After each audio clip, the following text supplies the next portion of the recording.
खजूर छाप डालडा, इसे ही तो कहते थे हम गरीब भारतीयों का असली घी। कुछ सालों पहले तक हम सभी के घरों में यह पैकेट जरूर देखने को मिल जाता था। असली वनस्पति डालडा आज भी ममता की कसौटी पर खरा उतरता है। चाहे पूड़ी कचौड़ी बनानी हो या फिर मीठे पकवान, डालडा में ना बने तो स्वाद ही नहीं आता। लेकिन उस समय हर मिडिल क्लास इंडियंस का सबसे पसंदीदा यह वनस्पति घी आज गायब हो गया है।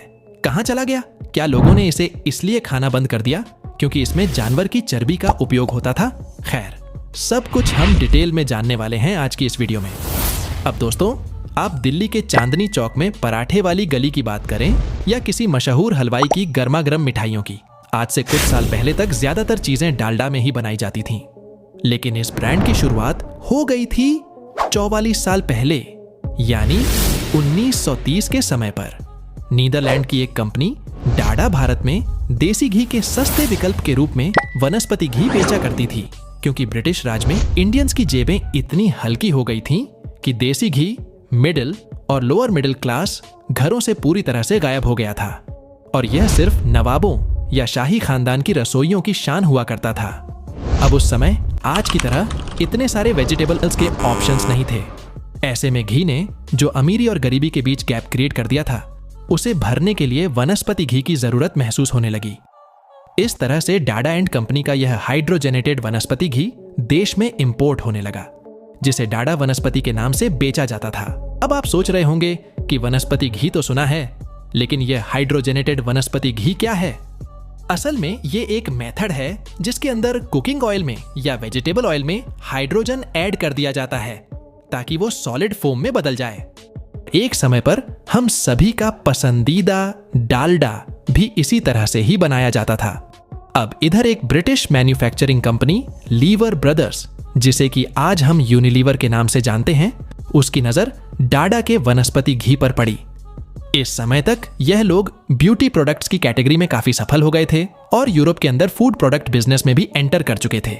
ऐसे में उन्होंने सोचा कि क्यों ना इंडिया में वनस्पति घी से शुरुआत की जाए, क्योंकि यह एक बहुत ही प्रॉफिटेबल मार्केट नजर आ रही थी। यही सोचकर लिवर ब्रदर्स ने डाडा एंड कंपनी से इस वनस्पति घी को बनाने के राइट्स खरीद लिए। लेकिन डाडा एंड कंपनी की एक शर्त यह थी कि आगे भी ब्रांडिंग प्रोडक्ट के सेम नाम यानी कि डाडा से ही होगी।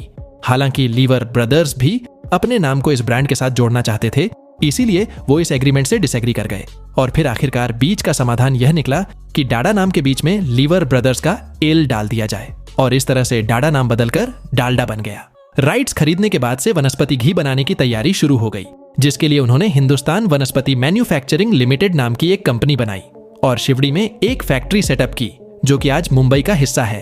वनस्पति घी को बनाने के लिए बहुत से लोगों को हायर किया गया, मशीनरी लगाई गई और कई सारे पड़ाव को पार करते हुए आखिरकार 1937 में डालडा को लॉन्च कर दिया गया। अब यह देसी घी का एक अच्छा अल्टरनेटिव तो था ही, साथ ही इसकी मार्केट डिमांड भी काफी ज्यादा थी। ऐसे में डालडा को पहचान बनाने में ज्यादा समय नहीं लगना चाहिए था, लेकिन इसमें एक बहुत बड़ी समस्या थी कि इस घी से एक अजीब सी स्मेल आती थी, जिसे इंडियंस बिल्कुल भी पसंद नहीं करते थे। इसीलिए स्वाद और सुगंध के मामले में देसी घी के सामने डालडा को खड़ा करना कंपनी के लिए एक बड़ी चुनौती बन गया। डालडा को मार्केट में लॉन्च हुए 2 साल हो गए थे, लेकिन अभी भी वह अपनी पहचान बनाने के लिए स्ट्रगल कर रहा था। कंपनी भी परेशान थी कि आखिर वह ऐसा क्या करें कि लोग इनके प्रोडक्ट को खरीदने लगें। और दोस्तों, यहीं पर एंट्री होती है एडवर्टाइजिंग एजेंसी लिंटास की, जो कि अपनी शानदार मार्केटिंग स्ट्रेटेजी के लिए आज भी जाना जाता है। लिंटास में काम करने वाले हार्वे डंकन ने डालडा के एड कैंपेन का चार्ज संभाला और उन्होंने 1939 में भारत का पहला मल्टीमीडिया एड कैंपेन क्रिएट किया। यह बेसिकली एक शॉर्ट फिल्म थी, जिसे सिनेमा घरों में फिल्म स्टार्ट होने से पहले या फिर इंटरवल के दौरान दिखाया जाता था। इसके अलावा लाखों की संख्या में पेनफ्लेट्स बांटे गए, न्यूज़पेपर और मैगजीन्स में एड प्रिंट कराए गए, जिसमें दिखाया गया था कि जो माँ अपने बच्चों की केयर करती हैं, वह डालडा का इस्तेमाल करती हैं। इसके अलावा कंपनी ने डालडा की कुकबुक भी निकाली, जिससे लोग तरह तरह की नई नई रेसिपीज सीखते थे और साथ ही डालडा का प्रमोशन भी हो जाता था। अब दोस्तों, प्रमोशन के यह सारे तरीके पढ़े लिखे लोगों के लिए तो बिल्कुल परफेक्ट थे, लेकिन उनका क्या जो ना तो सिनेमा घरों में जाते थे और ना ही पढ़ना लिखना जानते थे। इसके लिए लिंटास ने एक बहुत ही कमाल का आइडिया निकाला, जिसमें वह डालडा के टिन जैसी दिखने वाली एक गोल वैन को सड़कों पर घुमाने लगे ताकि वह लोगों का ध्यान आकर्षित कर सकें। हाँ, डालडा की मार्केटिंग टीम ने जगह जगह स्टॉल्स लगवाए जहां लोग डालडा को छूकर उसके टेक्सचर को देसी घी से तुलना कर सकते थे और इससे बने हुए भोजन का स्वाद भी ले सकते थे। इससे लोगों का डालडा पर विश्वास बढ़ने लगा। ऊपर से 100% शुद्ध वनस्पति घी जैसी टैगलाइन ने लोगों का भरोसा और मजबूत किया। साथ ही पीले रंग के डिब्बे पर बने पाम ट्री के फोटो ने लोगों के शेष संदेह भी दूर कर दिए। धीरे धीरे लोग इस सस्ते देसी घी के विकल्प को अपनाने लगे और डालडा की मार्केट का विस्तार होता चला गया। कंपनी ने हर प्रकार के ग्राहकों की जरूरतों को पूरा करने के लिए एक नई रणनीति बनाई, जिसके तहत उन्होंने अलग अलग आकार में डालडा के पैकेट मार्केट में उतारने शुरू कर दिए। जैसे कि कम खपत वाले घरों के लिए 1 किलो का छोटा प्लास्टिक या फिर टिन का पैकेट निकाला, बड़ी फैमिलियों के लिए बड़े प्लास्टिक के कंटेनर निकाले और रेस्टोरेंट या ढाबों के लिए चौकोर और बड़ा टिन का कंटेनर। दोस्तों, लीवर ब्रदर्स के पास पहले से ही मजबूत वितरण नेटवर्क था, जिसका उपयोग करके उन्होंने डालडा को देश के हर कोने तक पहुंचाया। इस तरह डालडा वनस्पति घी ने मार्केट में अपनी पकड़ बनाई और यह भारतीय घरों में शुद्ध देसी घी का भरोसेमंद विकल्प बन गया। डालडा की कीमत देसी घी के मुकाबले बहुत कम थी, इसलिए गरीब और मध्यम वर्गीय लोग इसे खरीदने में सक्षम थे। इसे कुछ इस प्रकार से विज्ञापित किया गया था जिससे लोगों को यह महसूस होने लगा कि यह स्वाद के साथ साथ सेहत के लिए भी लाभकारी है। 1940 और 50 के दशक के दौरान दूध और घी की कमी के कारण सरकार ने भी वनस्पति घी को काफी प्रमोट किया, जिससे डालडा की राह और भी आसान हो गई।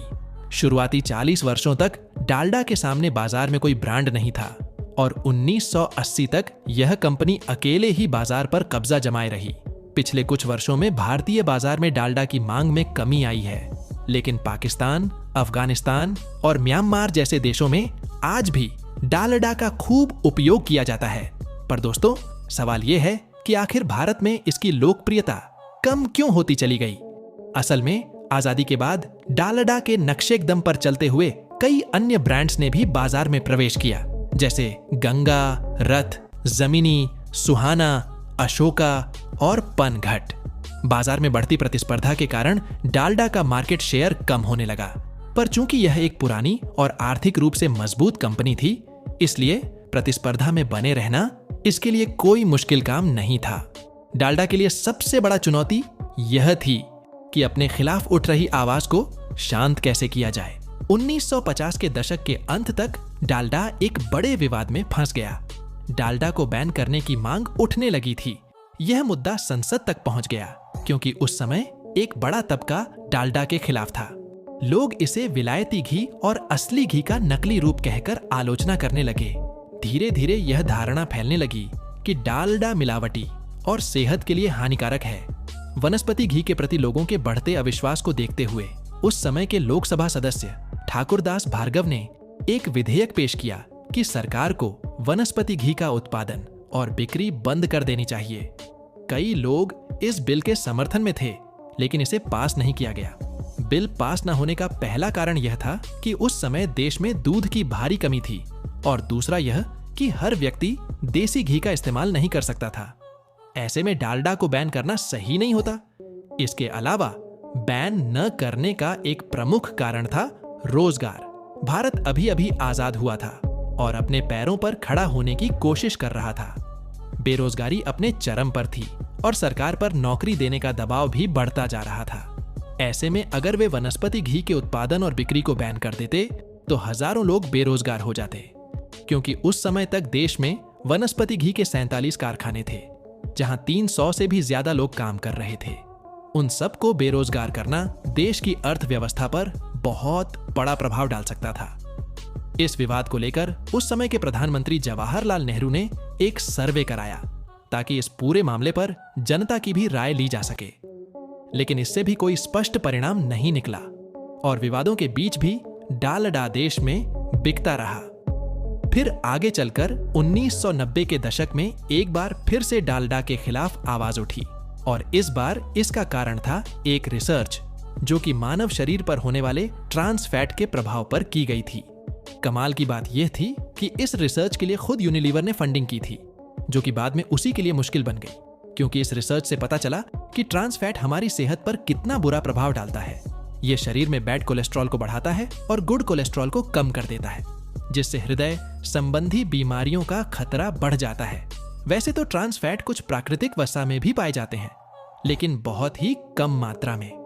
जैसा कि हमने पहले ही चर्चा की थी कि डालडा वनस्पति घी को बनाने के लिए हाइड्रोजनेशन तकनीक का उपयोग किया जाता था, जिससे उसमें ट्रांस फैट बहुत अधिक मात्रा में पाया जाता था। इसी को देखते हुए अमेरिका की फूड एंड ड्रग एडमिनिस्ट्रेशन ने एक नियम बना दिया कि कंपनियां अपने खाद्य उत्पादों पर लेबल करें, जिसमें यह बताया जाए कि उनमें कितना ट्रांस फैट मौजूद है। इस पहल के बाद से अमेरिका में वनस्पति घी का उपयोग कम होने लगा और कई देशों ने तो इसे बैन भी कर दिया। इधर भारत में भी लोग इस रिसर्च के बाद से थोड़े जागरूक होने लगे और डालडा का कम उपयोग करने लगे। लेकिन दोस्तों, इससे भी कंपनी को उतना नुकसान नहीं हुआ जितना कि अफवाहों ने उसे पहुंचाया। असल में 1990 के दौरान डालडा पर यह आरोप भी लगाया जाने लगा कि इसमें जानवरों का फैट मिलाया जाता है।